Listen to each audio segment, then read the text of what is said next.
Good morning, everyone. Now, after the completion of lecture 1, we are moving to the lecture number 2. Conformer समझने के लिए हमें अब समझना पड़ेगा projection. What is projection? So next topic जो हम जा रहे हैं बात करने वो है प्रोजेक्शन. That is projection.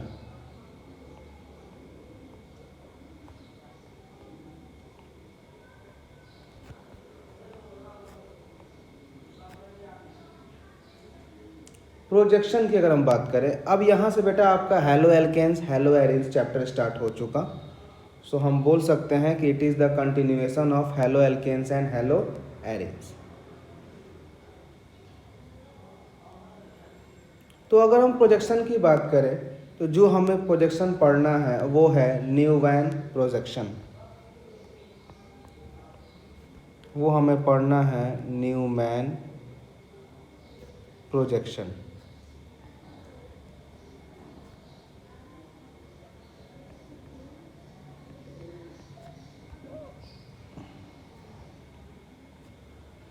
अब एक्चुअली ये है कि what do you mean by Newman projection. इसका मीनिंग क्या होता है पहले हम ये समझेंगे, कब हम बोलेंगे कि हमारा जो प्रोजेक्शन है वो न्यूमैन है.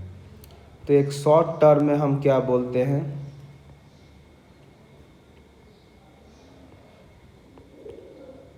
Conversion of 3-dimensional molecules. Conversion of 3-dimensional molecules to 2-dimensional molecule. जो 3-dimensional molecules है आप अगर उसको 2-dimensional molecules में कन्वर्ट कर देते हैं तो आपका जो प्रोजेक्शन होगा उसे हम क्या बोलेंगे, न्यूमैन प्रोजेक्शन. क्या उसको हम बोलेंगे, न्यूमैन प्रोजेक्शन. क्लियर? चलिए अब हमें इसकी रिक्वायरमेंट क्यों आया, क्योंकि मॉलिक्यूल्स की स्टेबिलिटी को चेक करने के लिए. तो हमने जो लास्ट क्लास में जो आपको कन्फॉर्मर्स बताया था उसमें हमने क्या लिखा था कि इन conformers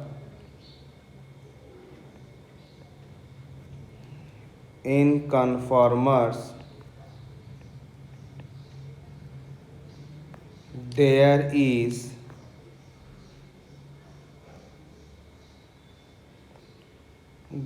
is change in location of atom.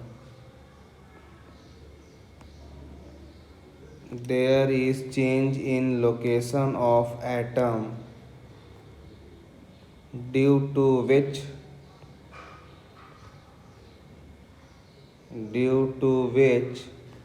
repulsion factor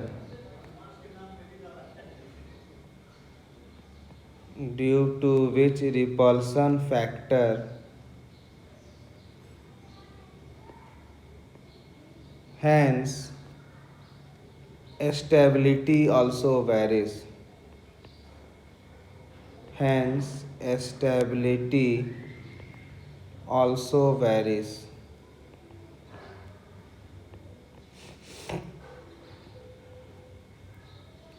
So we compare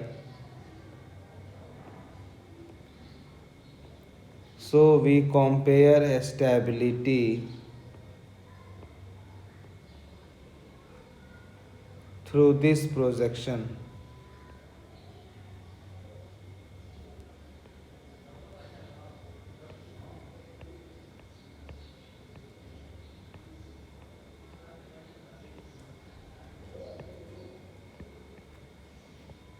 clear?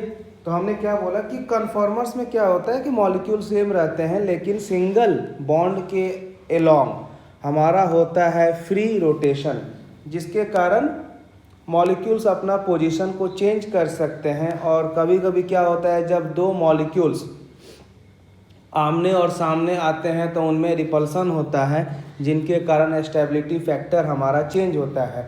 यही स्टेबिलिटी फैक्टर को पता करने के लिए, पढ़ने के लिए हमने न्यूमैन प्रोजेक्शन के बारे में बात की है. ठीक है, अब सबसे पहले हम ये समझते हैं कि न्यूमैन प्रोजेक्शन हम कैसे बनाते हैं। ठीक है,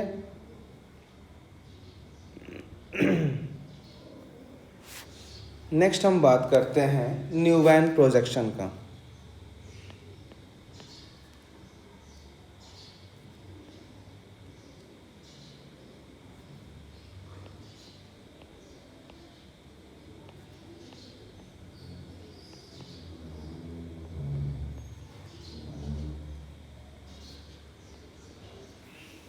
न्यूमैन प्रोजेक्शन की हम सपोज अगर हम बात करते हैं स्ट्रक्चर ऑफ इथेन का,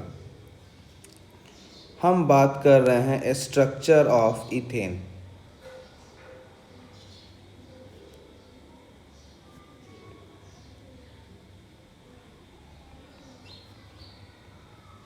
सबको पता है इथेन का फॉर्मूला होता है C2H6। अगर हम इसकी डायग्राम बनाएं, न्यूमैन प्रोजेक्शन कैसे बनेगा, अभी हमने क्या बोला कि conversion of 3D molecules to 2 dimensional molecules. हमने एक कार्बन यहाँ ले लिया, एक कार्बन यहाँ ले लिया, 2 कार्बन वर्ड रूट इथ आ गया, एक हमने हाइड्रोजन यहाँ लिया, क्लियर, एक हमने डैश ले लिया और एक हमने वेज ले लिया। सिमिलरली यहाँ पर एक हमने H ले लिया, एक हमने डैश ले लिया और एक हमने वेज ले लिया। तो ये कंप्लीट हमारा क्या हो गया, structure of ethane in Newman projection. ठीक है, अब देखिए इसमें जो हमारा दो कार्बन आप देख रहे हैं, ठीक है, एक हमारा ये कार्बन है, एक हमारा ये कार्बन है। ठीक है, बहुत ध्यान से आप समझना मैं क्या बोलना चाह रहा हूँ।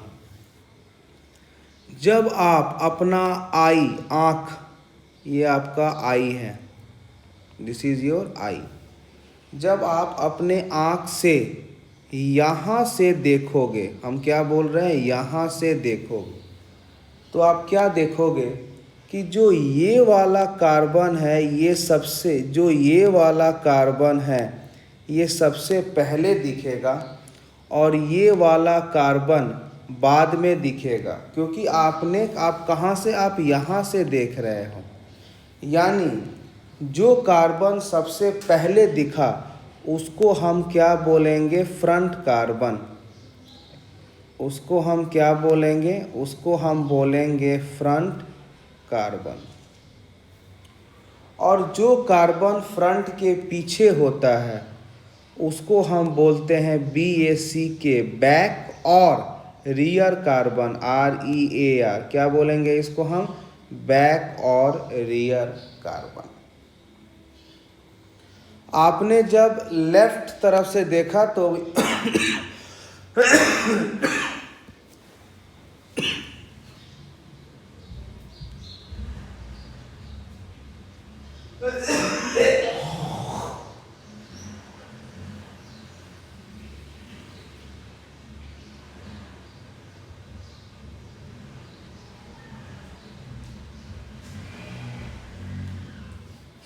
तो जब आपने लेफ्ट से देखा तो पहला वाला कार्बन फ्रंट और दूसरा वाला कार्बन बैक और रियर। अगर आप राइट से देखते तो उसके सामने जो पहला कार्बन आता उसे फ्रंट बोलते, जो बाद में आता उसे रियर कार्बन बोलते हैं। अब हम जब फ्रंट और बैक कार्बन को जब हम अरेंज करेंगे, हम जब फ्रंट एंड बैक कार्बन को जब हम अरेंज करेंगे तो देखिए, जो हमारा बेटा फ्रंट कार्बन होगा उसको हम हमेशा शो करेंगे डॉट से। शो किसे करेंगे, डॉट से। और जो हमारा रियर कार्बन है उसको हम डॉट करते हैं सर्कल से। मैं जो बैक कार्बन है उसको हम किससे डॉट करते हैं, सर्कल से। ठीक है, अब हम क्या करेंगे, ये जो हमारा न्यूमैन प्रोजेक्शन है इसको हम फ्रंट एंड रियर या बैक कार्बन को अलग अलग करके शो करेंगे। मान लो ये वाला कार्बन नंबर 1, ये वाला कार्बन नंबर 2।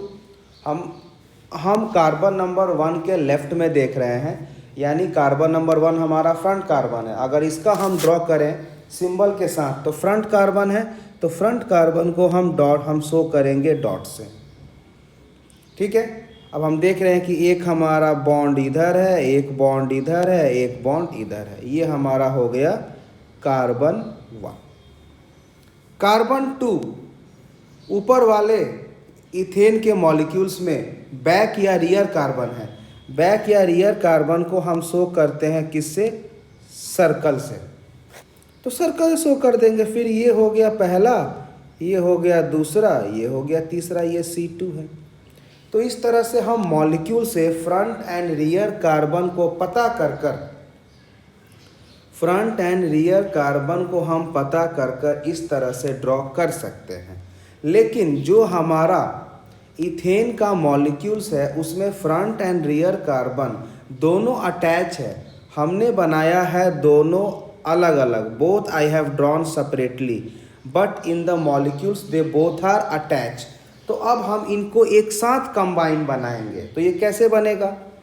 जो हमारा फ्रंट कार्बन है उसको तो हम डॉट से ऐसे शो कर देंगे, एक यहाँ बॉन्ड, एक यहाँ बॉन्ड, एक यहाँ बॉन्ड, H H H। अब दूसरा हमारा जो बैक या रियर कार्बन है उसको हम कैसे दिखाएंगे? उसको हम इसके ऊपर इस तरह से दिखा देंगे, एक H यहाँ, एक H यहाँ, एक H यहाँ। ये हो गया H, ये हो गया H, ये हो गया H। तो इस तरह से हम क्या करेंगे बेटा? मैं इसका प्रोजेक्शन ड्रॉ कर सकता हूँ। क्लियर है? आप देख रहे हैं कैसे हमने बनाया फ्रंट एंड रियर। अब बहुत लोग के मन में डाउट क्या आएगी कि सर आपने ये फ्रंट कार्बन और इसके ऊपर आपने ये रियर कार्बन क्यों ड्रॉ करा? बहुत बढ़िया क्वेश्चन है। लेकिन बेटा इसका थोड़ा समझो कि जब C1 एंड C2 दोनों के बीच में सिंगल बॉन्ड है और आप अगर C1 के तरफ से देख रहे हो सिंगल बॉन्ड स्ट्रेट है, यानी जो अगर हम C1 के तरफ से देख रहे हैं तो C2 इसके एग्जैक्टली इसके पीछे सेम लाइन पर आएगा। जैसे अगर मान लो आपके हाथ में अगर एक पेंसिल है, आप अगर पेंसिल के आगे से देखोगे तो जो पेंसिल का बैक वाला पोर्शन है वो एकदम उसके ऊपर ओवरलैपिंग जैसे दिखेगा। मतलब पेंसिल का लीड और पेंसिल का back portion they are in a same line, but when we look in 3 dimension they assume to be overlapping each other. इसीलिए हमारा जो मॉलिक्यूल्स बना है वो इस तरह बना है, किसका? इथेन का। अब इसमें बेटा बहुत तरह के चेंजेस आते हैं। हमने क्या बोला इसमें? अब इसमें बहुत तरह के चेंजेस आएंगे। कौन चेंज कैसा होगा नहीं होगा उनकी हम जा रहे हैं बातें करने। जैसे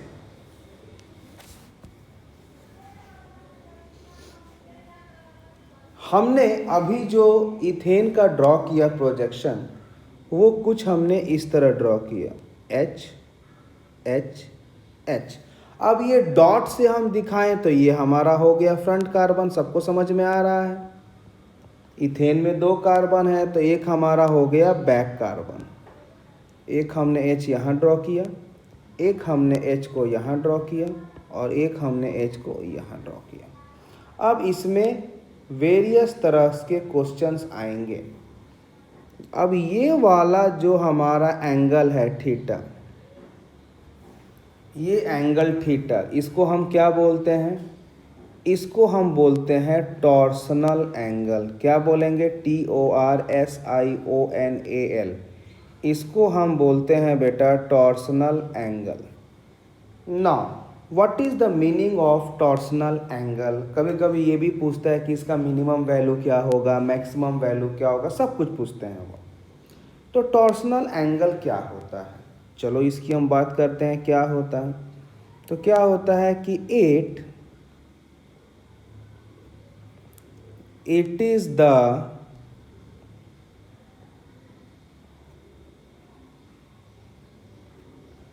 the minimum angle between it is the minimum angle between the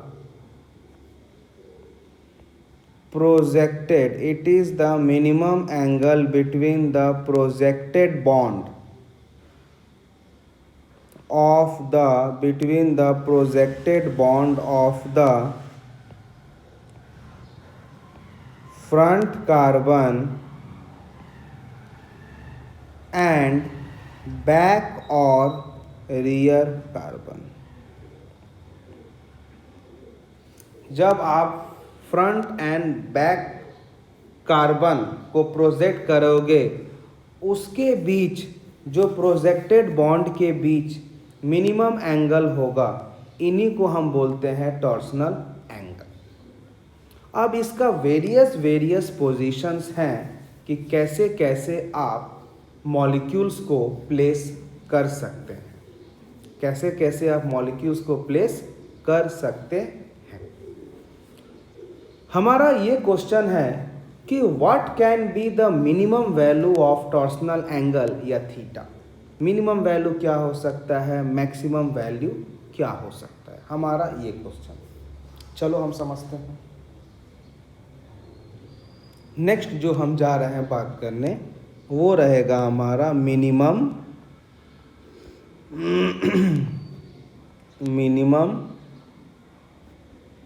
value of torsional angle.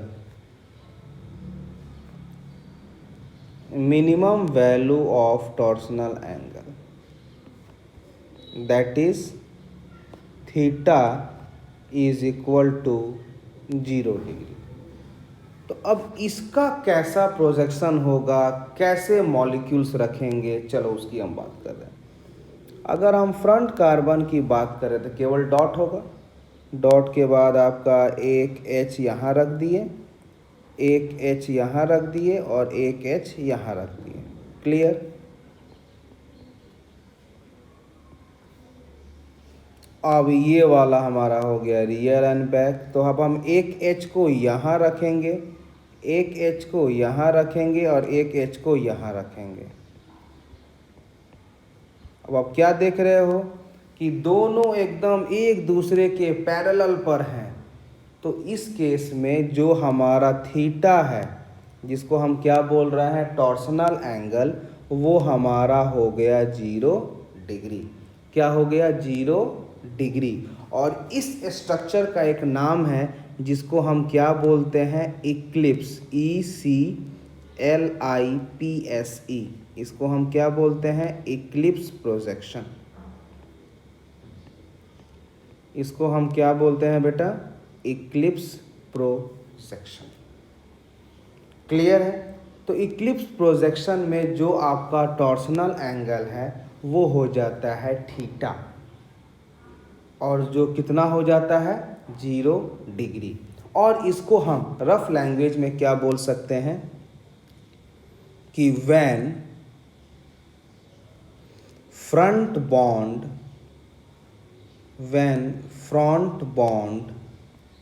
is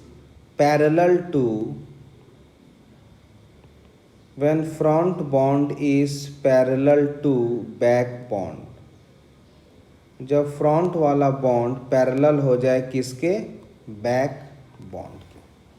तो ये हमारा हो गया minimum value of torsional angle. जब मिनिमम वैल्यू आ गया तो किसी ना किसी के माइंड में ज़रूर आ रहा होगा कि सर मैक्सिमम वैल्यू कितना होगा। उसकी भी हम बात करेंगे कि जब हमने मिनिमम वैल्यू की बात कर ही ली तो अब मैं मैक्सिमम वैल्यू की अभी बात करते हैं। नेक्स्ट हम जा रहे हैं बात करने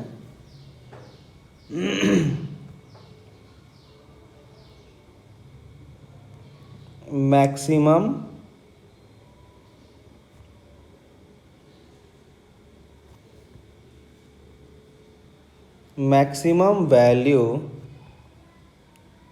ऑफ थीटा। थीटा का मैक्सिमम वैल्यू कितना होगा? थीटा का मैक्सिमम वैल्यू होता है 60 डिग्री। तो अब हम इसका कैसे डायग्राम बनाएं? फ्रंट कार्बन को फिर से हम किससे डोनेट करेंगे? डॉट से। एक हमारा ये हो गया, एक हमारा ये, और एक हमारा ये, और बैक कार्बन को सर्कल से एक ये, एक ये, एक ये हमारा हो गया इथेन का स्ट्रक्चर। ये H, ये H, ये H, ये H, ये H और ये H। क्लियर है? अब ये जो हमारा एंगल है इसी को हम बोलते हैं थीटा एंड टॉर्सनल एंगल। तो हम क्या देख रहे हैं कि जो मेरा यहाँ थीटा है वो हो गया 60 डिग्री। वो क्या है? वो है 60 डिग्री, और ये मैक्सिमम होता है, ये मैक्सिमम होता है। कभी कभी आपके मन में डाउट होगा, क्यों सर 90 डिग्री क्यों नहीं मैक्सिमम होगा? अरे भाई, आपने केमिकल बॉन्ड में एक टॉपिक आपको पढ़ाए थे, VSEPR theory, valence shell electron pair repulsion theory. भैया अगर आप 90 डिग्री पर रखोगे तो सारे एंगल 90 डिग्री पर नहीं हो पाएगा। हमें ऐसा नहीं है केवल यही, हम अगर इसको भी चेक करें ना तो ये भी 60 ही आना चाहिए।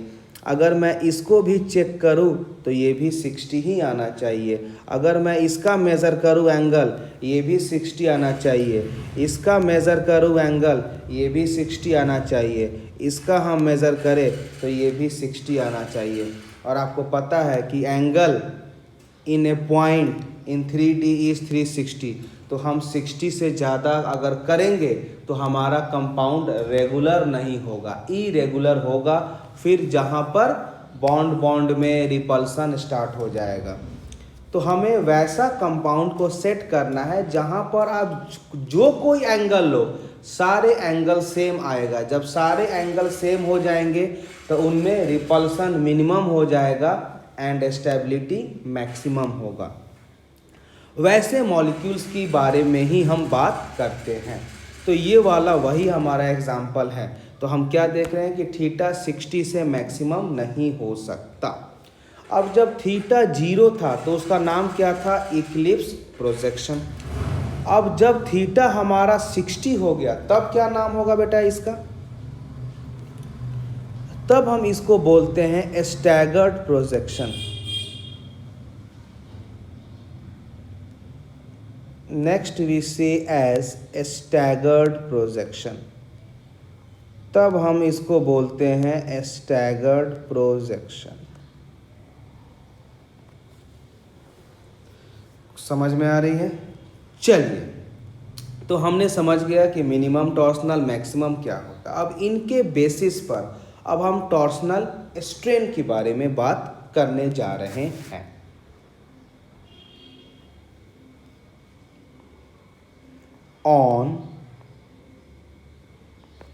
on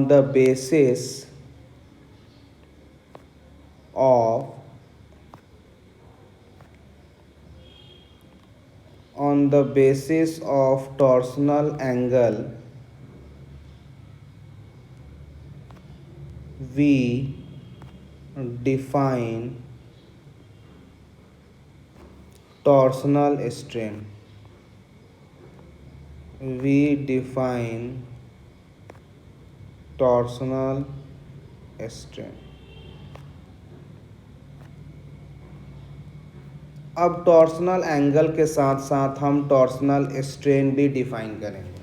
तो सबसे पहले आप ये समझो what is the torsional strain. कब बोलते हैं, हम कैसे पता लगाएंगे कि टॉर्सनल स्ट्रेन क्या है क्या नहीं है। लेकिन उसके लिए आपको पहले टॉर्सनल एंगल पहचानने आना चाहिए, जो आप सीख गए हो कि अगर फ्रंट बॉन्ड और बैक बॉन्ड पैरेलल है तो टॉर्सनल एंगल 0 हो जाएगा, और वो एक डिस्टेंस पर है तो 60 डिग्री हो जाएगा। चलिए, इसके बाद जो हम जा रहे हैं बात करने कि टॉर्सनल स्ट्रेन को हम कैसे पता करेंगे। जैसे मान लीजिए हम बात करते हैं कि व्हाट इज टॉर्सनल स्ट्रेन।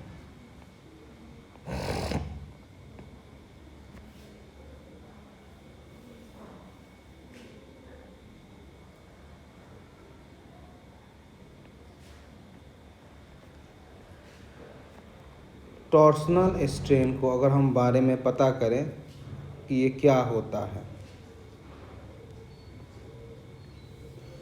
तो हम क्या बोलेंगे कि it is the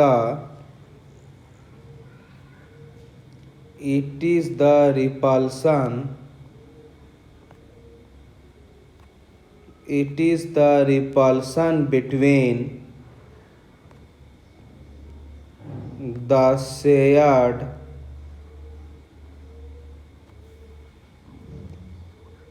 electron pairs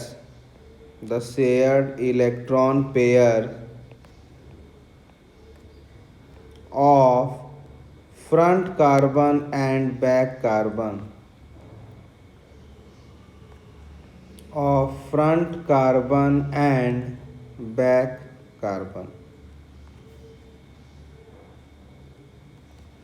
इसको हम बोलते हैं टॉर्सनल स्ट्रेन।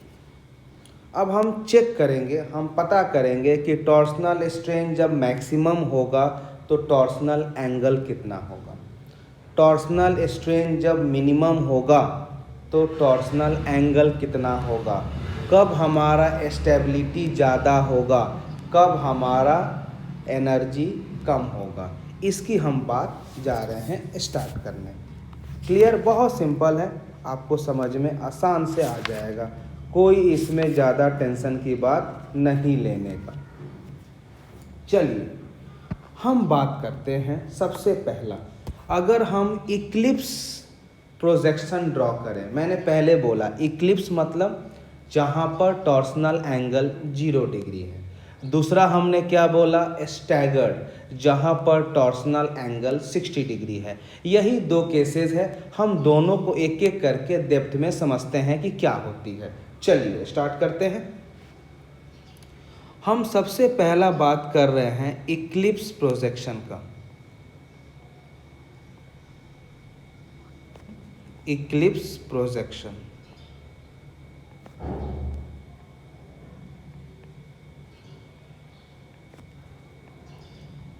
चलिए ये वाला अगर हमारा एक हमने ऐसे ड्रॉ कर दिया, एक ये ड्रॉ किया, एक ये, तो ये वाला अगर डॉट से आपने 3 बॉन्ड निकाला तो दिस इज द, इसको क्या बोलोगे, इसको हम बोलते हैं फ्रंट कार्बन। बैक कार्बन को इसके ऊपर हमने गोला कर दिया तो एक हमारा ये हुआ, एक ये हुआ और एक हमारा ये हुआ, ये हो गया हमारा बैक कार्बन। तो ये हमारा इक्लिप्स प्रोजेक्शन नहीं हुआ। ये क्या हो गया हमारा, ये हमारा हो गया, this is my staggered projection. हमने बात किया इक्लिप्स, मतलब इक्लिप्स में दूसरा बॉन्ड यहाँ होगा, एक बॉन्ड यहाँ होगा और एक बॉन्ड यहाँ होगा। अब ये जो हमारा प्रोजेक्शन बना ये हो गया इक्लिप्स प्रोजेक्शन।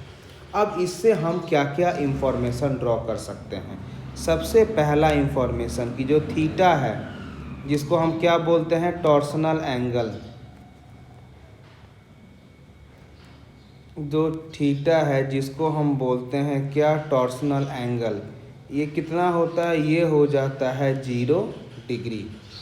ठीक है, ये क्या होता है, ये हो जाता है 0 डिग्री। दूसरा अगर हम बात करते हैं टॉर्सनल स्ट्रेन का, दूसरा अगर हम बात किसकी करते हैं, टॉर्सनल स्ट्रेन का,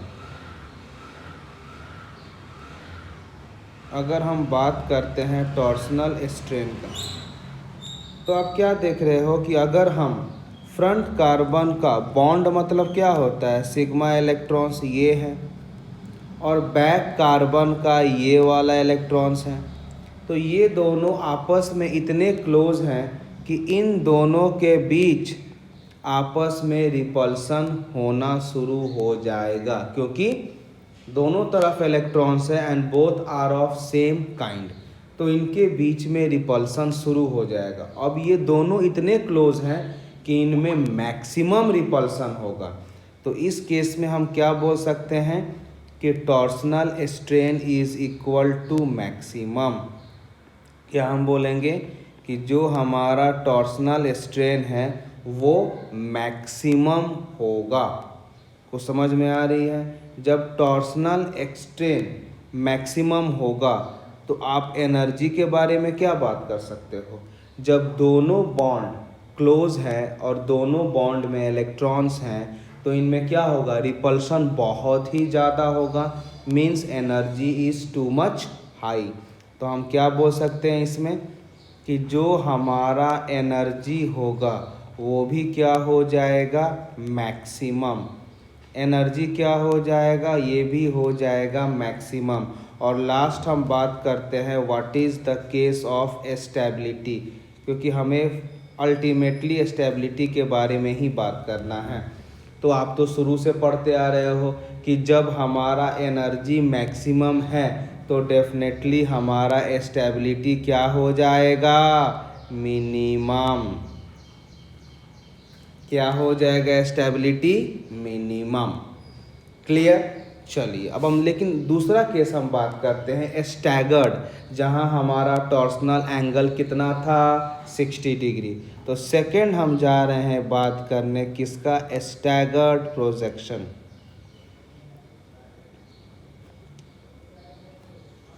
सेकंड जा रहे हैं हम बात करने किसका? Staggered projection.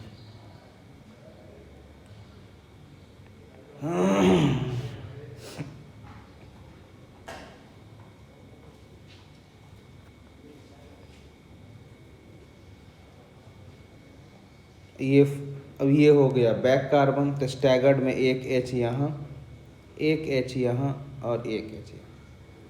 अब इसका अगर हम बात करें सारे प्रॉपर्टीज़ का, तो पहला अगर हम पॉइंट फोकस करें कि व्हाट इज़ थीटा, जो टॉर्सनल एंगल है,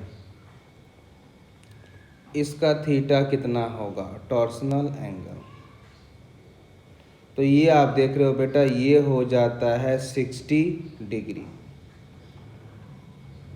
दूसरा हम बात करें, अगर हम कोई भी दो कॉन्सिक्यूटिव बॉन्ड को बात करें, कॉन्जुगेटेड बॉन्ड को, तो एक हमारा तो इस बॉन्ड में इलेक्ट्रॉन्स यहाँ हैं और दूसरा एक हमारा इलेक्ट्रॉन्स यहाँ है।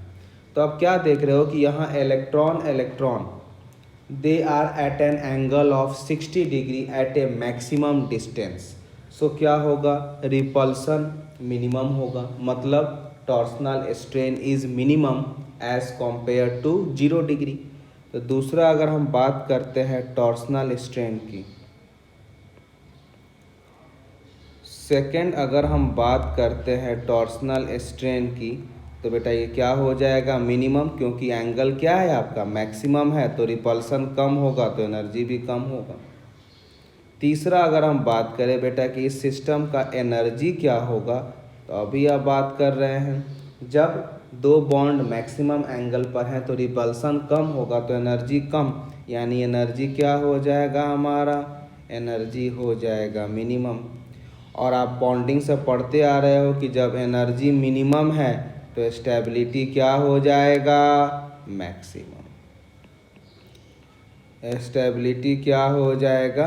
मैक्सिमम। यानी अब हम इतना समझ में आ गया कि हम टॉर्सनल एंगल या टॉर्सनल स्ट्रेन या एनर्जी या स्टेबिलिटी सबको कंपेयर हम कर सकते हैं अगर हमें कोई भी डायग्राम दिया हो।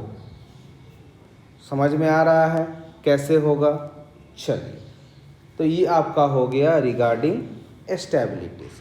अब हम इनकी मॉलिक्यूल्स की स्टेबिलिटी वेरियस एंगल से पढ़ेंगे। अभी तो हम केवल बात किए 0 एंड 60। हम 60 के मल्टीपल पर इसको बार बार रोटेट करेंगे, मतलब एक बार 0, फिर 60, फिर 120, फिर 180, फिर 240, फिर 300, फिर 360। 360 के बाद 420 नहीं होता। क्यों? क्योंकि 360 के बाद फिर से मॉलिक्यूल्स अपना ओरिजिनल पोजीशन पर आ जाएगा। तो हम 0 से स्टार्ट करेंगे और 360 तक इसको हम रोटेट करेंगे। इसको हम बोलते हैं कॉन्फॉर्मेशनल एनालिसिस। तो अब हम उसकी जा रहे हैं बात करने। उम्मीद कर रहे हैं कि अगर आपने इसको ध्यान से सुना होगा तो आपके ऑलमोस्ट सारे चीज़ क्लियर हो गए होंगे। नेक्स्ट हम बात कर रहे हैं कि the study of energy, the study of energy of molecule,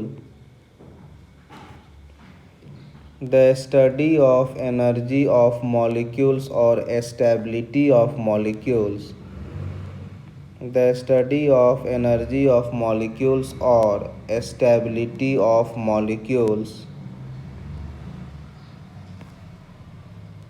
with respect to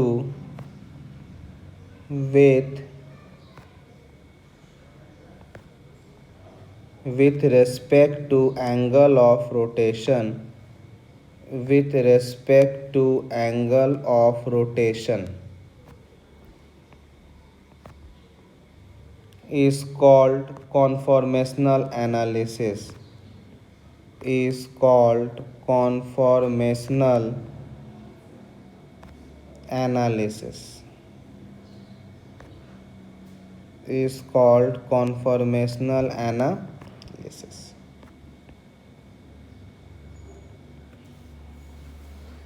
हम जा रहे हैं इनकी बातें करने।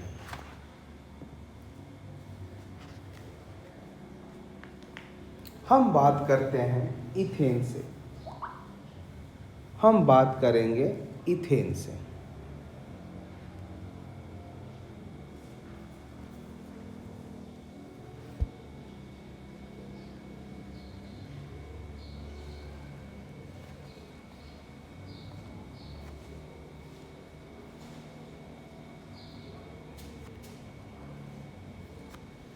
ठीक है, चलिए अगर हम बात करते हैं इथेन से तो हम क्या क्या इसमें देख रहे हैं। इथेन का फॉर्मूला होता है CH3 सिंगल बॉन्ड CH3। अगर मैं आपसे बोलूं कि बेटा आप इसका सारे के सारे प्रोजेक्शन बनाओ, तो आप पहले इसको बनाकर खुद ट्राई करें, फिर मैं आपको नेक्स्ट लेक्चर में आगे इन्फॉर्म करूंगा।